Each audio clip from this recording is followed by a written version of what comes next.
Continuous ಎಲ್ಲ ಮನೆ ಮಾಡಿಸ್ತಿದ್ರಪ್ಪ ಎಂಟ್ರೆನ್ಸಲ್ಲಿ. ಹಾಂ ಅದೇ ಇದು ಯಾರು ನೋಡಿ, ಫ್ಯಾಮಿಲಿ ಮೆಂಬರ್ಸ್ ಎಲ್ಲ ಇರ್ತಾರಲ್ಲ ಅವ್ರ ಜೊತೆ ಊಟಕ್ಕೆ ಹೋಗ್ಕೊಂಬಂದ್ರೆ ಮಸ್ತ್ ಖುಷಿ. ಕಳಿಸುವಂಥ ಪ್ಲ್ಯಾನ್ ಇದು ಗೊತ್ತಿಲ್ಲ ಎಂಥ ಚೇಂಜಸ್ ಆಯ್ತು. ನಮ್ಮ ಕುಂದಾಪುರ ಬದಿಯರು ಯಾರು ಈ ವ್ಲಾಗ್ಸ್ ಕಾಣ್ತಿದ್ರೆ ಮಾತಾಡಿ. Welcome back to my channel. ಹೆಂಗಿದ್ರೆ ಎಲ್ಲ ಎಲ್ಲರೂ ಆರಾಮಿದ್ರೆ ಅನ್ಕಂತೆ. ಇವತ್ತು ಒಂದು ಗೃಹ ಪ್ರವೇಶಕ್ಕೆ ಹೊರಟಿದೆ.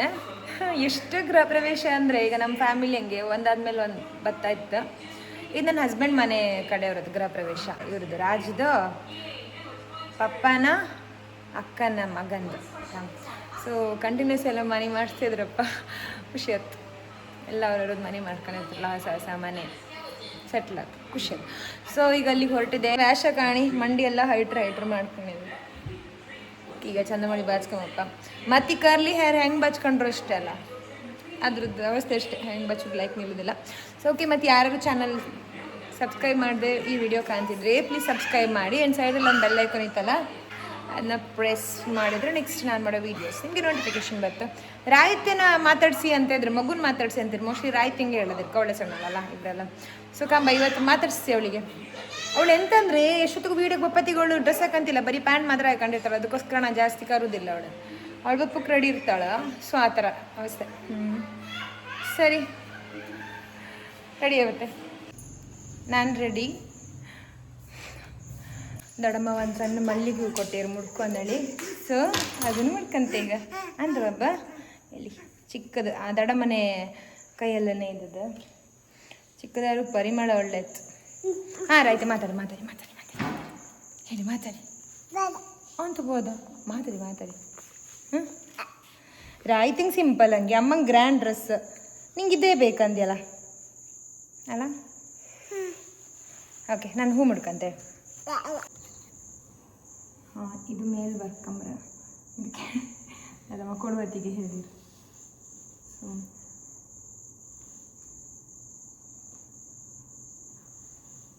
ಸಣ್ಣ ಹೂ ಆದರೂ ಪರಿಮಳ ಒಳ್ಳೆದು.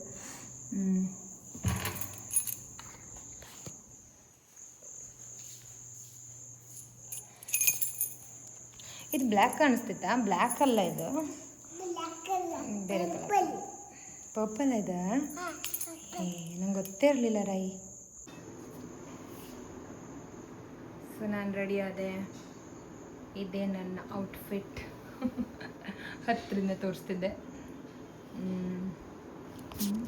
ಕನ್ನಡಿಯಲ್ಲಿ ಸ್ವಲ್ಪ ಗಲೀಜಿತ್ತೆ ಅಂತ, ಸ್ವಲ್ಪ ಬ್ಲರ್. ಹೌದು, ಕನ್ನಡಿಯಿಂದ ಒಟ್ಟಿಗೆ. ಹಾಂ, ಇವಾಗ ಗೊತ್ತಾತಿತ್ತು ನನ್ನ ಡ್ರೆಸ್ ಯಾವುದು ಅಂದೇಳಿ. ಅವಾ ಎಂಥ ಬೇವ್ರದ್ದು. ನಾನು ಒಂದು ಕ್ರೀಮ್ ಹಚ್ಕೊಂಡಿದ್ದೆ ಫೇಸಸ್ ಕನ್ನಡ ಅವ್ರದ್ದು. ಫೇಸ್ ಫುಲ್ ಬೇರ್ತಿತ್ತು, ಫುಲ್ ಜಿಗಿ ಇತ್ತು ಡ್ರೆಸ್ ಎಲ್ಲ. ಶೆಕಿಗೆ ಲೈಕ್ ಆಗ್ತು. ರಾಯ್ತು ಹೇಳೋದು ಹಿಂಗೆ ಹಾಕೊಂಬೇಡಮ್ಮ ಕುತ್ತಿಗೆ ಲೈಕ್ ಆಗ್ತಿಲ್ಲ ಅಂತೇಳಿ ಶಾಲು. ಓಕೆ, ಬಾಯ್ ಅಲ್ಲಿ ಸಿಗ್ತೆ. ಎಂಟ್ರೆನ್ಸಲ್ಲಿ ಈ ಥರ ಎಲ್ಲ ಮಾಡಿದ್ರು. ಯಾಕಂದ ಬಾ ಚೆನ್ನಾಗಿ ನಿಂಗೆ ಎತ್ಕಣಕ್ ನಿಂಗೆ ಮನೆ ಚಂದ ನಾವು ಸುಮಾರು ಮನೆಗೆಲ್ಲ ಇದ್ದಿತ್ತು. ಅಂದರೆ ಪಾಪ ತುಂಬ ಮನೆಯೆಲ್ಲ ಚೇಂಜ್ ಮಾಡಿರು. ಅವ್ರದ್ದು ರಿಯಲ್ ಎಸ್ಟೇಟ್ ಬಿಸ್ನೆಸ್ ಅಂದೇಳಿ ನಿಮ್ಗೆಲ್ರಿಗೂ ಗೊತ್ತಿರುತ್ತೆ. ನನ್ನ ವ್ಲಾಗೆಲ್ಲ ಕಾಣ್ತೇ ಇರ್ತಾರಲ್ಲ, ಸೊ ನಿಮಗೆ ಗೊತ್ತಿರುತ್ತೆ ಅದು ಸಾಮಾನ್ಯವಾಗಿ.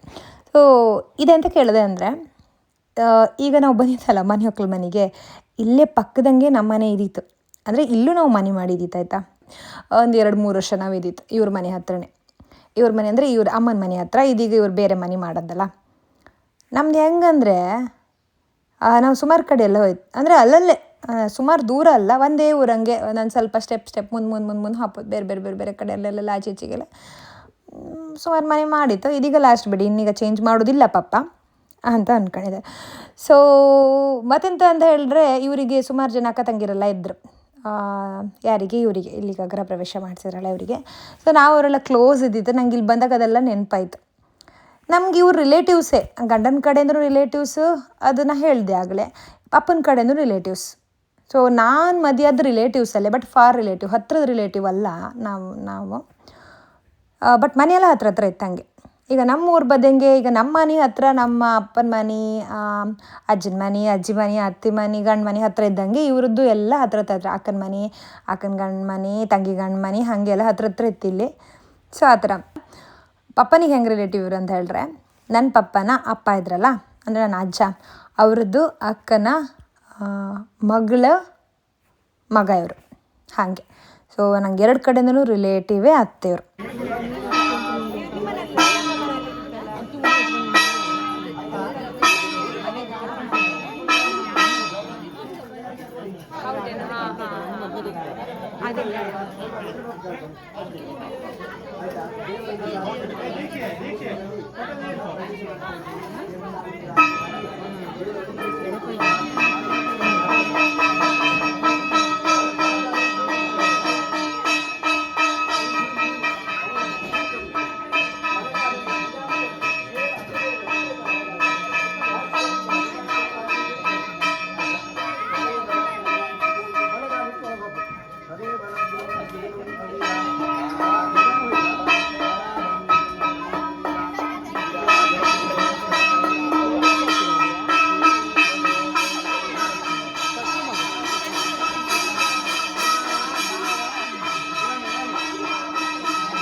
ಕಾಣಲಿಲ್ಲ.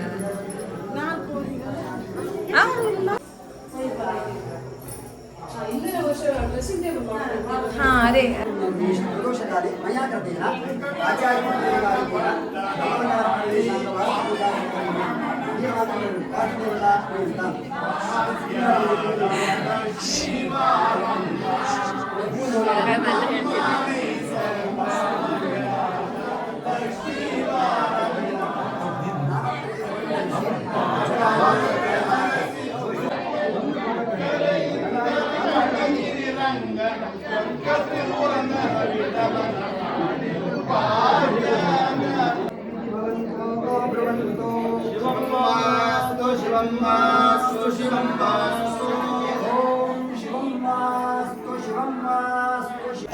ಇದು ಯಾರು ನೋಡಿ. ಏನಂತೂ ನಿಂದು ಸೇಮ್ ಕಲರಾ? ಅಲ್ಲ, ಬೇರೆ ಬೇರೆ, ಸ್ವಲ್ಪ ಜಗಮಗ same colour.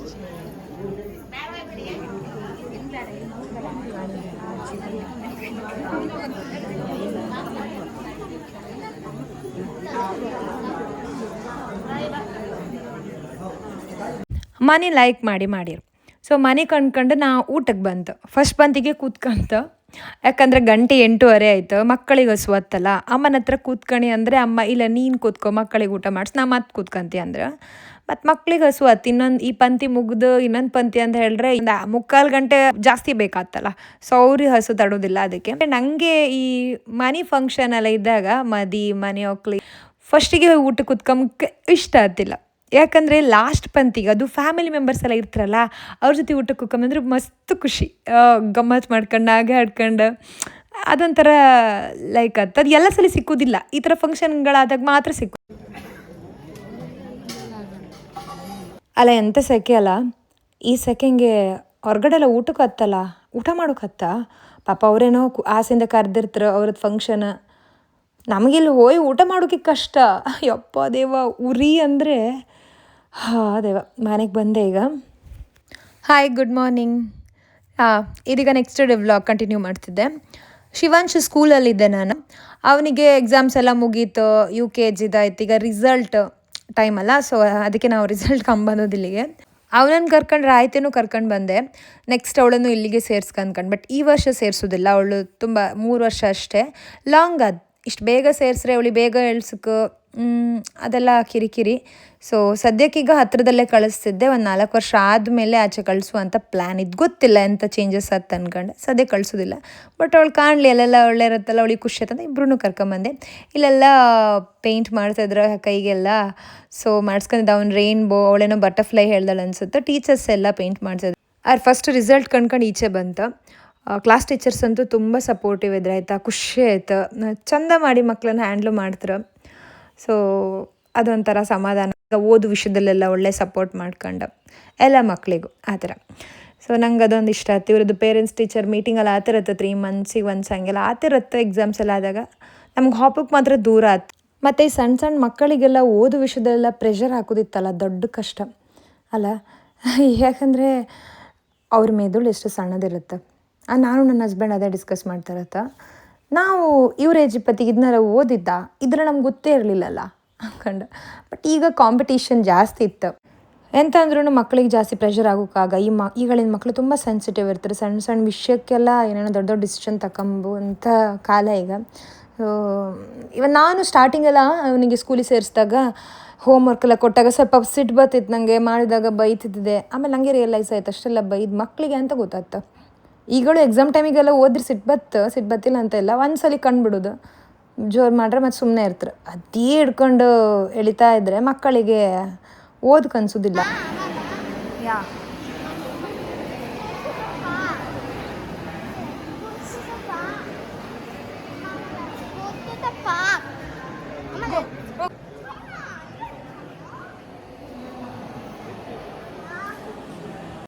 ಶಿವಾಂಶಿಗೆ parents teacher ಮೀಟಿಂಗಿಗೆ slot ಕೊಟ್ಟದ್ದು 10:45. ನಾನು ಮನೆಯಿಂದ ಹೊರಟದ್ದೇ ಲೇಟ್. ಯಾಕಂದರೆ ನಾನು ಆ್ಯಪ್ ಕಾಣಲೇ ಇಲ್ಲ. ನನಗೆ ಮೆಸೇಜ್ ಬಂದದ್ದು ನಾನು ಕಾಣಲಿಲ್ಲ. ರಜೆ ಇದ್ದಿದ್ದಲ್ಲ, ಸ್ವಲ್ಪ ಆರಾಮಿದ್ದದ್ದು, ಅದು ಚೆಕ್ ಮಾಡಿರಲಿಲ್ಲ. ಆಮೇಲೆ ನಂದು ಅವ್ರ ಫ್ರೆಂಡ್ ಹೇಳ್ರ ಮೇಲೆ ಗೊತ್ತಾಯ್ತು. ಬಟ್ ನಾ ಬಂದೆ, ಅವರು ಬರಲಿಲ್ಲ. ಅವ್ರು ಬಂದು ಪಪ್ಪು ಲೇಟ್ ಆಯ್ತು, ನಂಗೆ ಅವ್ರು ಸಿಗಲಿಲ್ಲ. ನಾನು ಬಂದಮೇಲೆ ಎಷ್ಟೋ ಜನ ಒಪ್ಪೋರು ಇದ್ದೀರಿ. ನಾನೇ ಲೇಟ್ ಅಂದ್ಕೊಂಡ್ರೆ ಅಲ್ಲಿ ತುಂಬ ಜನ ಬಂದಿರಲಿಲ್ಲ. 1 ಗಂಟೆ ಹೋಯ್ತು ಮಧ್ಯಾಹ್ನ. ಇವರಿಬ್ಬರಿಗೆ ಇಲ್ಲಿ ಆಟ ಆಡ್ಕಂತ. ಯಪ್ಪ ದೇವ, ಬಿಸಿಲು ನಂಗೆ ಮೇಲೆ ಕಾಮ್ಕತ್ತಿಲ್ಲ. ಈ ಮಕ್ಳು ಇಲ್ಲ ಒಂದು ಸ್ವಲ್ಪ ಹೊತ್ತು ಆಟ ಆಡಿ ಹೋಪ ಅಂತ ಹೇಳಿ ಈ ಮಕ್ಳಿಗೆ ಬಿಸಿಲು ತಾಂಗೋದಿಲ್ಲ ಅನ್ಸುತ್ತೆ. ಇಲ್ಲಿ ಬಾ ರೈತೆ, ಹಿಂಗೆ ಇದ್ರ ಮೇಲೆ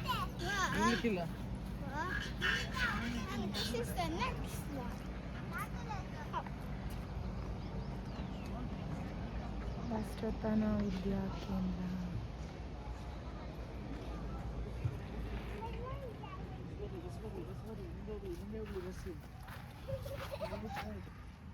ಇಸ್ಲಲ್ಲಮ್ಮ ಇಲ್ಲೇ ಹೆಂಗೆ ಆಡ್ತಾ ನೀನು?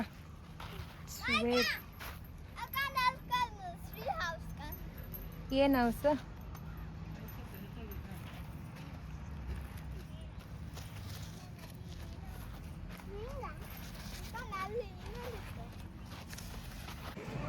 ಈ ಮಕ್ಕಳು ಮನೆ ಒಪ್ಪಿಗೆ ಅಂತಿಲ್ಲ.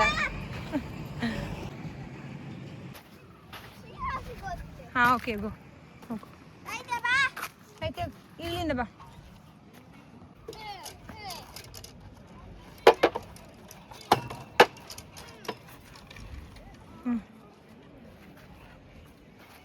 ಇಲ್ಲಿ ನಮ್ಮ ಕುಂದಾಪುರ ಬದಿಯರು ಯಾರು ಈ ವ್ಲಾಗ್ಸ್ ಕಾಣ್ತಿದ್ರೆ ಪೇರೆಂಟ್ಸ್ ಆಗಿದ್ರೆ, ನೀವು ಈ ಸಮ್ಮರ್ ಹಾಲಿಡೇಸಿಗೆಲ್ಲ ಮಕ್ಕಳನ್ನ ಎಲ್ಲಿ ಕರ್ಕೊಂಡು ಪ್ಲ್ಯಾನ್ ಮಾಡಿರಿ. ಆ ಪ್ಲ್ಯಾನ್ ಹೇಳ್ಕೊಂತಿಲ್ಲ, ಬಟ್ ಮಕ್ಳನ್ನ ಕರ್ಕೊಂಡಪ್ಪ ಒಳ್ಳೆ ಪ್ಲೇಸ್ ಗೊತ್ತಿತ್ತಾ ಹತ್ತಿರದಲ್ಲೇ ಗೊತ್ತಿದ್ರೆ ಸಜೆಸ್ಟ್ ಮಾಡಿ ಆಯಿತಾ, ಕಮೆಂಟ್ ಮಾಡಿ. ನಾವೆಲ್ಲರೂ ಹೋಗಲಿಲ್ಲ ಅಂದ್ರೆ ಅಲ್ಲಿಗೆ ಒಂದ್ಸಲ ವಿಸಿಟ್ ಮಾಡ್ತೀವಿ ಮಕ್ಕಳನ್ನ ಕರ್ಕೊಂಡು. ಲೈಕ್ ಈ ಮ್ಯಾಂಗ್ಳೂರು ಒಳಗಡೆನೆ, ಬ್ಯಾಂಗ್ಳೂರಲ್ಲ, ದೂರ ಅಲ್ಲ, ಹತ್ತಿರದಲ್ಲೇ. ಈಗ ಬ್ಯಾಂಗ್ಳೂರಲ್ಲಿ ಪೋರೆಲ್ಲ ಊರಿಗೆ ಎಷ್ಟೊತ್ತಿಗೆ ಹೋಗ್ಬೋದಂದರೆ ಪ್ಲ್ಯಾನ್ ಮಾಡ್ತಿರ್ಬೋದಲ್ಲ ಈಗ. ಓಕೆ, ಪ್ಲೇಸಸ್ ಗೊತ್ತಿದ್ರೆ ಕಮೆಂಟ್ ಮಾಡಿ. ಸರಿ, ನಾನು ಮತ್ತೊಂದು ವ್ಲಾಗಲ್ಲಿ ಸಿಗ್ತೆ. ಖುಷಿ ಆಯ್ತು ನಿಮ್ಮ ಜೊತೆ ನಾನು ಶೇರ್ ಮಾಡ್ಕೊಂಡು ಕೆಲವೊಂದೆಲ್ಲ ವಿಷಯಗಳು. ಸೊ ಮತ್ತೊಂದು ಸಲ ಸಿಕ್ಕುವ. ಬಾಯ್, ಟೇಕ್ ಕೇರ್.